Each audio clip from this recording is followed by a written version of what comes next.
What's up, Opa-locka and Miami Gardens? Yes. We are our first annual On the Couch podcast. Why you say annual? I'm churchy. We say annual in church. It's the first annual. That's the start of it. It's the start of it. It's the start of it. This is the first episode of our podcast, On the Couch. On the Couch with Mayor John H. Taylor from the great city of Opa-locka. And Councilwoman Katrina Baskin from the beautiful city of Miami Gardens. And if you're wondering why we're pointing south and north, is because we are literally on 151st Street and 18th Avenue, which is the road that divides Opa-locka and Miami Gardens. Yes, not divides. I don't like divide, but it's the street that brings us together. Okay, the street that brings us together. But the good thing is that we are on Opa-locka's side. We got Lowe's behind us, who's been here since 1957. We have another historical Baptist church, Sonlight Missionary Baptist Church, right here to my right. And we are on the BAP, so we are in Opa-locka. And then if you ask the people that live right across the street if they're in Opa-locka, Miami Gardens, they're going to say Opa-locka, even though they might be in... Sometimes you gotta let your people rant a little bit. But I mean, he did give some good history. Hype my best, because we about to be 100 years old. That's right. May 14th, Opa-locka is turning 100 years old. And May 13th, even though we're babies in the municipality world, but we are only 23 years y'all old. barely legal.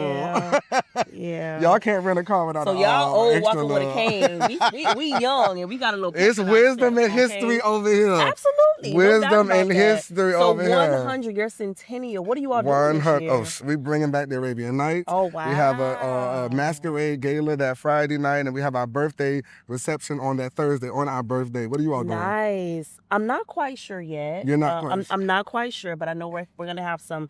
People say City of Miami Gardens like to party, but I say we party with a purpose. Come on, so party just with know a purpose. that there's be a party, and the purpose will be to celebrate our 23rd year. So it's coming. But let's talk about why we're here. So why are we here? I got a text. I got a phone call from a resident. I wrote it down in my notes. And she wanted to know.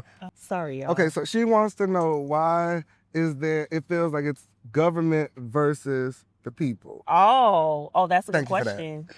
Yeah, it does sometimes feels like it's government versus community, but it's not. It should not be that way. Yeah, the government can't work without the community. And the community can't work without the government. Yeah. And I like to say to our residents, we work for our residents. Absolutely. So that's why we're responsible for them and responsible I guess you would say to them, if you will. Yeah, absolutely.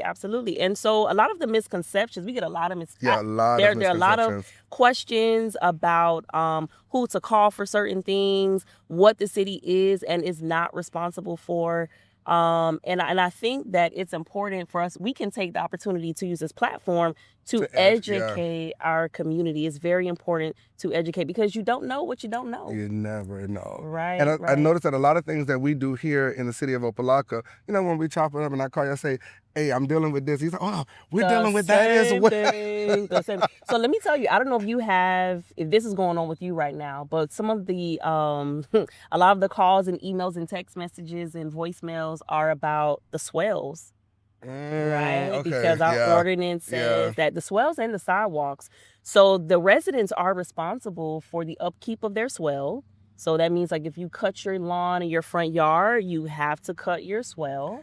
Okay, Do you all have that as well? I'm going to throw y'all up under the bus. I have an aunt that lives in Miami Gardens who called me to complain that we cited her for not cutting the swale. So she lives in Miami Gardens? But she lives in Miami Gardens. No, she lives in Miami Gardens. But she said you cited her? Yeah, and I was like, no, but I think she lives in I know. She lives in like the Bunch Park area. Oh, so, a lot of people think that's Opa-locka, but it's not. Right. So, and I said, no, that's not Opa-locka. One, it's not Opa-locka, and two, you gotta cut the swale. You got to. We want to beautify our city. Right, and so the best way I can explain it is if, like for my son, okay? And I tell my son, after you clean your bedroom, I need you to mop the living room, right? And he's like, but I didn't dirty up the living room. And, that shouldn't be my responsibility. But it's community. Like the house is community. So when you're taking care of your front yard, you take care of the swale. The swale. Because why would you want your yard to be so beautifully cut The hedges And trimmed, that everything's piece right looking in great. front, And then the piece right in front of your house is shabby and raggedy. You know what I mean? No, I'll give you one better than that. When I was growing up, we lived off 151st Street, and my parents' house was the second house from the corner. Okay. We had to cut our yard, the swell, our neighbor's yard, swell, all the way down the street. Wow. Because you talked about community, That's and we realized, my community. dad always said, this is community. You have to help everybody out. You got to love your neighbor. You got to love your neighbor. So we were in charge of cutting the whole neighborhood swell. Okay. And it beautified the neighborhood. That was and on it taught you what? How to cut grass. How to cut grass I hated and how to free look out for labor. your community. Oh, I thought you were talking about free labor. Okay. That part too. Yeah, because, our parents. But it instilled in you the values. Oh, that too. Yes, Okay, we'll go with that. We'll go with that. Take care of your community, right? Also, like I mentioned before, the sidewalks, right? Okay. So one of the residents, and it's public information, I can say this, he came to the council meeting and he complained about being responsible for keeping up his sidewalk, pressure cleaning the sidewalk. And he's like, it doesn't make any sense. I've been living in the city for like 47 years and nobody has ever bothered me about keeping my sidewalk clean until now. I'm like, we're changing, we're growing, we're getting better. And things that we did 40, maybe even 20, maybe even 10 years ago, we're changing it to help beautify our city. Why wouldn't you want the sidewalk in front of your home to be beautiful? But a lot of people believe that the city should be responsible for the upkeep of the sidewalk in front of everyone's house. But I think that goes back to community. It's not community. You It's don't not just own about, the sidewalk, but it is in front of your house. And if we could all chip in a little bit to, it'll help keep the city beautiful. Here in Opa-locka, our city manager, she has a saying that a thriving community is a clean community. Oh, I love so which that. is why she pushes beautification in the city of Opa-locka. And that's a division that we started. Did y'all learn that from Miami Gardens? No, we did not. I think we did. No, we did. We did. Y'all want to take credit. We were here first. You were here first. We were here You were here first. first. But like my grandma say, you're never too old or young to be young. You know what I'm saying? This is when we talk about the divide. You said it. I'm about to put you back across the street. No, it's fine. I can walk them little 12 I'm about to inches put over you there. back I'm across good. the street. You can stand over there. I stand over there. We can still have a conversation. No, but in Opa-locka, it's illegal dumping. Illegal dumping. Yeah. But you know what? You know what has helped us a lot with illegal dumping? We have cameras that can catch people. Same. Yeah, and we will blast you. Helped. We will put you because we want our community to stay clean. Yeah. So it's not, that's what we have to explain to our residents. Like, we're not against you. No. We're here for you. We're here with you. We want to work with you. We are partners in this. Absolutely. And With the the same citations are not coming for like a aha or I got you moment. Or to get your money. It's to help. I don't even like the word enforce, but it's there to help put things in order so that we can work together to keep the community beautiful. I don't know if you all do this, but we sometimes use those citations as an educational moment. Yeah. So like the first citation is not money, it's not to be punitive. It's a warning. Come help put this into compliance. Like do this. We want our city beautiful because the one thing to let about them know you have 30 days. Yeah, to get this. But you know what? One thing, and I might get a little backlash for this. One thing I feel that we can do better, I don't know if you feel this way in Opa-locka, but I feel like we can do better with informing the residents maybe of what's to come. For example, like, the ordinance about what you can and cannot have on your swales. Like you can't have planted trees there anymore. You can't have those cute little, people like to put the cute little triangles and blocks on their swales to keep people from parking there. You can't have that. And I feel that maybe we should take greater lengths to inform the community about the changes. Maybe a mailer. You want to go the extra mile. Yeah. Okay. But a lot of things is, we do things to help. And a lot of our ordinances, I know me, I listen to my residents.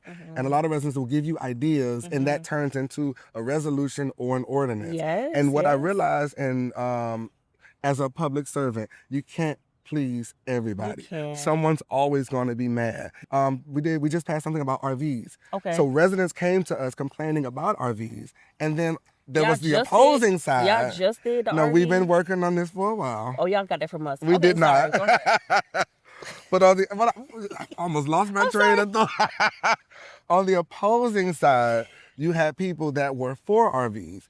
So what we did, we brought them together, we came and we did something, we met in the middle. Okay. So, and this was something, an ordinance that was actually help crafted by the residents themselves. Okay. Because like we said, we're here for you. Exactly. So everybody got to put their 2 cents in. Yeah, and I think that's important. It And took that's us very important. it took us a couple months to pass it.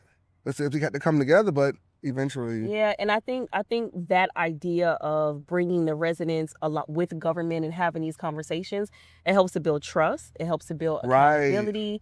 And I think in politics overall, the local, the state, the federal levels, that has always been an issue. The level of trust and accountability, and trying to bring that back together. And I think that's a good example of what you want. We have to. I got residents that have my personal phone number. Same. So they call the city phone, they call your personal phone. Same. Because they expect you to be able to solve their problems, Yeah. which is why I do love and admire local politics, because what we do here on the ground level affects you immediately. The state will take maybe a couple months or a year. The federal government would take, a couple years. Yeah. But that local politics That's where it's at. Right now. That's where it's at. Right now. That's where it's at.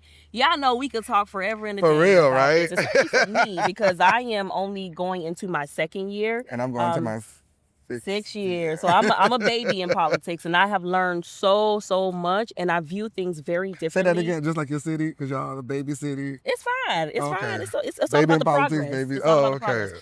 But I am learning so much, and as a council member, I view things very differently than I did when I was a resident, Yeah. and that's why I think this platform is very beneficial to our residents, because now we can educate them on things that we've learned. And I'm happy that we can actually come together to do this. Why? Because a lot of the things that you all are dealing with in Miami Gardens, we're dealing with those same issues in the city of Opa-locka. Yeah. And not only that, we are one district. We're District 1. Hey, One that's district. right. We are one One district. With our county commissioner, Oliver Gilbert. So Absolutely. we might be 2 different cities, but we're one district. Yeah, we're one community, one community. So this is our first episode of On the Couch. I want to say first annual.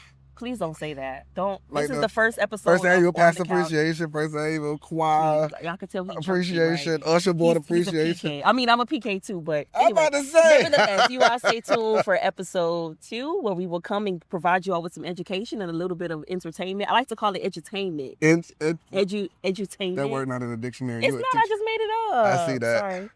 But check us out to see where we are next week for On the Couch. We might be at a neighborhood or a sidewalk near you. You are? Katrina Baskin from the city of Miami Gardens. And you are? And I am Mayor John Taylor. Y'all take This is care. On the Couch.